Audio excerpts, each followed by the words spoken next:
Hello, Greg from Balloon Market here, and welcome to BMTV. Right, this week we are honoured to be joined by Sue Bowler. About 26 years ago, I was in a position where I just had a baby. I'd had a career all my life and thought that I would be wonderfully happy at home being a mother, and decided actually I wanted to do something constructive, and looked at lots of different options of what I could possibly do, and usually came up against a brick wall because there would be problems with things like if I did something like floristry, it would be, storage of the flowers and the lifespan of things.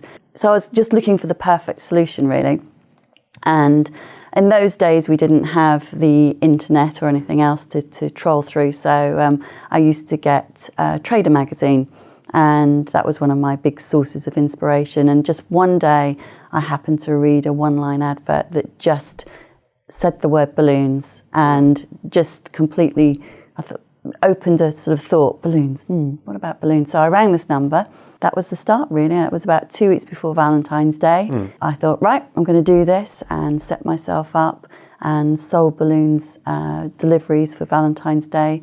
And that really was the beginning of my balloon career. Wow, so it was a one-line ad that just clicked with you. Yeah, it was really an amazing journey, because very quickly I discovered there was there was a balloon show somewhere, I think a few months later, which I travelled to, and I think the minute I walked into there, I really realised it was something that I would really love. I could see balloons as being a fantastic medium to work with, and not just about selling balloons, but what else you could do with them. Yeah. And when I went there were fantastic, displays and balloon sculptures, and I was blown away completely. So yeah, that was literally the start of my journey. You've come a very long way. I think one of the great things about talking to somebody like yourself who's been in the industry a long time, there's a lot of people out there that have just started in the industry or not been doing it for very long.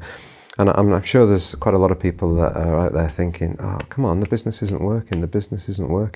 But it sounds to me from what you were saying at the beginning, those first 4 years, if you'd have asked you, it would have been, no, it's not working, it's not working. Yep. And I think decisions have to be made. And I think a lot of people join the balloon industry as a hobby. Yeah. And I'm going to be really honest, there are very few people that say, this is going to be my business. I mean, I talk to a lot of people, and they're still doing full-time jobs or part-time jobs, and they're doing balloons on the side, and then they're going to make that leap into balloons, and they're not quite sure if they can afford to do that.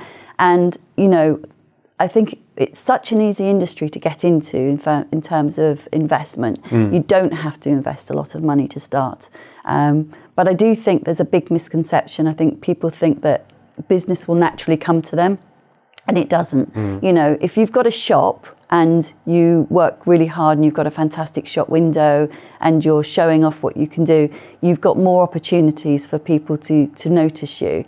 If you're working from home, which an awful lot of people do, you really, really, really have to invest in your marketing.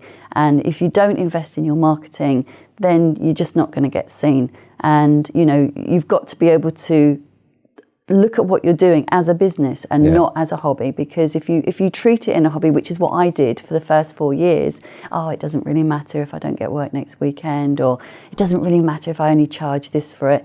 It really does, because you're never going to run a business. Absolutely. And you're not going to make money.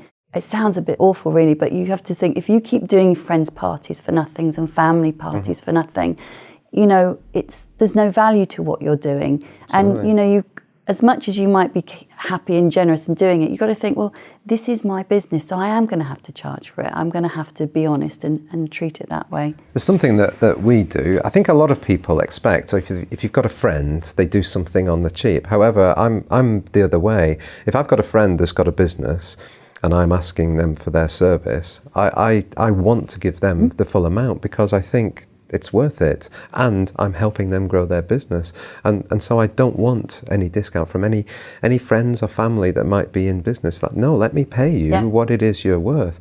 And I think once people get past that and understand that, hey, you might be my brother, sister, friend, or whatever, but you still need to pay me, they'll respect that, and you will be able to grow your business a bit more. I could be a bit unusual, I'm not too sure, but no, and I remember that period where I had to go from not charging the right amount of money to charging the right amount of money. And it was actually when I came back from America from that event, and I thought, look, I've just invested another £2,000 in me and my business. I have got to get that back. Yeah. If I don't get that back, I'm going to go into even more debt, because I was obviously investing constantly in materials and equipment and everything else, and I just was never getting that investment back. So my debt was running up, and I'm sure people will be able to relate to that. So I actually overnight put my prices up considerably, and I had not one customer say to me, "You're too expensive." Yeah. And I think it's a hang-up that we have, you know, oh, it's only a balloon. But actually, it's not just a balloon. It's about all the creativity that goes in with it, and all the preparation and all the work. I'm going to start off by using a 260Q, and I'm just going to fold it in half and just slide it inside the 11-inch. Now I'm going to take my hand pump and inflate the 11-inch to half size.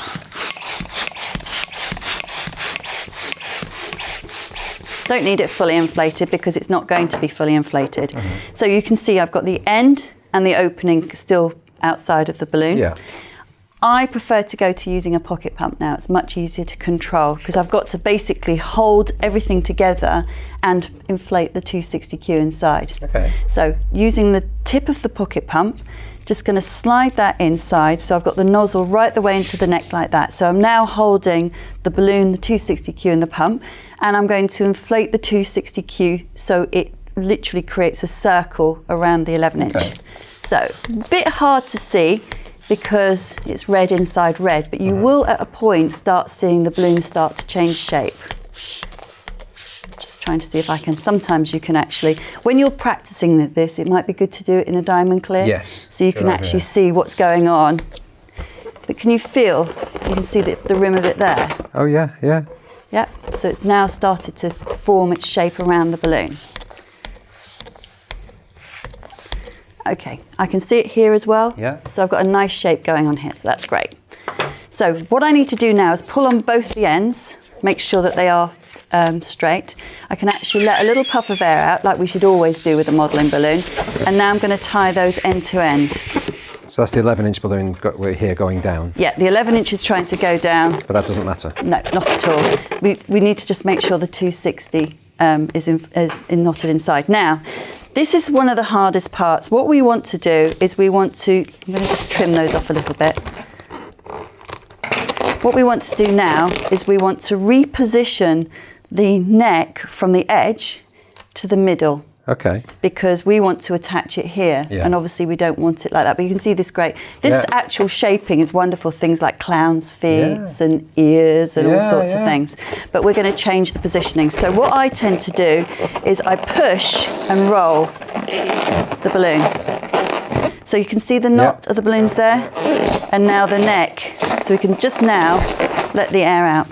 Perfect. You see that? So we've now got that near enough in the centre. So our last bit of the distortion is to take an 11-inch, again in the red. We don't need the polka dot because you're not going to see it because it's going to go inside. We're just going to slide that into the middle. So it's perfectly in place. What do you use? What's that? A chopstick. A chopstick? This is actually an Uncle Ben's. Uncle Ben's chopstick. Yes. Available at unclebens.co. They're probably not. But no, honestly, this is probably one of my favourite little tools. It's always in my toolbox. It goes everywhere with me, all around the world. I suppose because it's just a nice blunt shape, really. Okay, so we've now positioned the balloon, and now we inflate it. So you're going to see the shape appear, but at this point the 260Q is still around the edge, and you've got balloon here and balloon there. I can probably just put a tiny bit more in there. Okay. I'm now going to knot the 11-inch, so don't knot the polka dot, just the one that's going inside, like so. Okay. It's just so freaky to see a balloon that shape. I know. It's really strange. But now the next bit is to start moving the 260. So you're actually repositioning it. That's fab. And now you get that lovely, lovely shape of a top of a toadstool. Yeah. So we're going to add a little bit of detail to this. So I'm going to take a ribbon and I'm going to make a bow. Let's just use this one here. What ribbon fell on the floor? Oh, it's just a different multicoloured one, so it doesn't really matter. I'm going to use a decent length because I don't want to make the bow too small. And I'm going to just show you a little technique that I actually learned on YouTube. And I'm going to be 100% honest, it took me several attempts doing it daily before I remembered how to do it. Yeah. So it's not something that you'll see once and be able to do, but it's definitely practice makes perfect. Yeah, yeah. Okay, so you rest the ribbon over your 2 fingers with your thumb, hold it there, and you just open those 2 fingers and you're going to wrap it round in a figure of 8. You're going to bring it back round, and then you're going to take it over your thumb. Actually, no, I've done that wrong. See, even Sue Bowley gets it wrong every now and then. Well, you know what it is? It's when you do it automatically, it's actually very easy. But when you're actually talking and you're trying to remember what to do, it's a little bit difficult. So let's get back to where we were. Take it over your thumb, and then you're going to pull that end back through the loop that you've created with your thumb. That looks very complex to me. And I think I would definitely struggle with something like that. It's really not that complicated, but you just got to remember what you're doing, and then don't do it as tightly as I have. But look, you end up with a perfect little bow every single time. Yeah. And you know, if you've got a thinner ribbon, you can actually do it more than twice. So where I just went twice round, you can actually do 3 or 4 times, and you'll get 3 or 4 loops. So we can take that. So you can do different sizes. So if you were to spread your fingers further apart, then you can buy tools that actually have that already built in, but your fingers are always going to be there. So you could do a sliding size. You know the sliding size. You could use that quite close together. Yeah, I haven't tried. Well, there you go. You've got a great imagination. Yeah. So as you can see, I'm not going to do this because I'm going to do something else with this balloon, but you can just secure that at the base. Okay. And yeah, you've got some there. So you can have a look at different ideas. This is one I made. Yeah, right. And what about, there's different. So this is satin ribbon. Then if you get one that's like an organza ribbon. Oh, yeah. So different texture. And that was the one that I dropped on the floor. And that's a multiple loop one. Yeah. So you can see you get some really pretty ideas. So this is going to be another little trick I'm going to show you. So we're going to use 260 Qs and some 5-inch mocha brown. So we've got goldenrod again. Okay. And I'm just going to put a little pump of air into that. We can adjust the length again. Let a good puff of air out and knot the balloon. Now we're going to do something quite similar again. So we're going to take our 5-inch, just going to let a tiny bit of air out, and then I'm going to connect that to here. But can you see I'm not tying it tight? Okay. Because again, I want that stretch. Yeah. So you need that stretch. So what you're going to do now is you're going to do an apple twist, but it's going to connect the arm into the hoof. I'm sure it is a hoof, isn't it? It would be a hoof, yeah. So you grab it. Okay, yeah. So you're making a really good connection there. And you twist 1, 2, 3. I like to use a 160 round that to make sure it's really nice and secure. And then we just trim off the excess. And so you don't tie a knot in that 160, you just literally just wrap it around because gravity's going to pull that, and friction's going to hold it. You just push the knot in, and then that's connected really nicely. Another technique I've never seen. Ah. This is wonderful. I'm sharing. So let's just do a couple of little pumps. We'll just do that again so everybody can see that. Always helps to see a technique twice. Absolutely. Especially if you're not practicing at the same time. So single pump.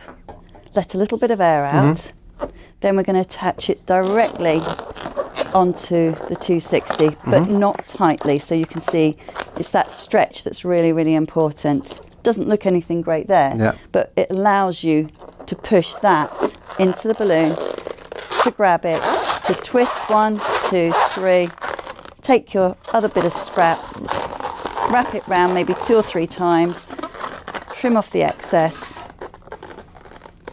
And then we're just going to, we're just going to push that in, and you can adjust those to whatever shape that you want them. You can really be rough with them, can't you? And really get it how you want it to be. Yeah, because they're nicely, underinflated. And then if we want to bend these in any way, we can use something called a shock twist. You might have seen that, I'm sure you probably have, where you just bend that over, give it a little pinch. Don't like the noise. Sorry. And then that will just put a little bend into the balloon. Yeah. And then we'll do the same. Let's bend that in the opposite direction. And then we're just going to decide on how long we want these to be. We don't want them to be too long because they're going to sit at the base here. Okay. And we'll just adjust the length. Trim off the excess. And as you said, you've got Either you can use it as a scrap, you can use the tip, you can inflate it, you can do whatever you like to it. And make sure these are the same length, otherwise it's going to look odd. That's good.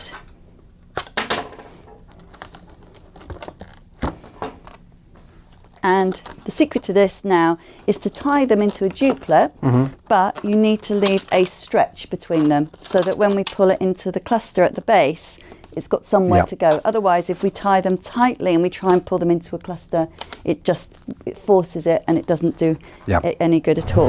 There's some dilemma about where to put the legs, because I've made this design before. Let me just swing this round. And the first time I made it, I put them up here. Yeah. But then we lose the neck. Yes. So actually, they really should be around here. In reality. Oopsie. Let's go. And there. Cool. You've got your funky giraffe gift design. That's great. And obviously we can do any theme, any animal. Yeah. Because there's not just the giraffe balloons, they've got others in the range as well. Absolutely. So, see, that's wonderful. And again, it's about adding value. It's doing something a little bit different, being a little bit special, and being able to charge for it and maximising your profit. Thank you for watching, and also thank you for subscribing. And hopefully, we'll see you again soon. Thanks for watching. Bye. Bye.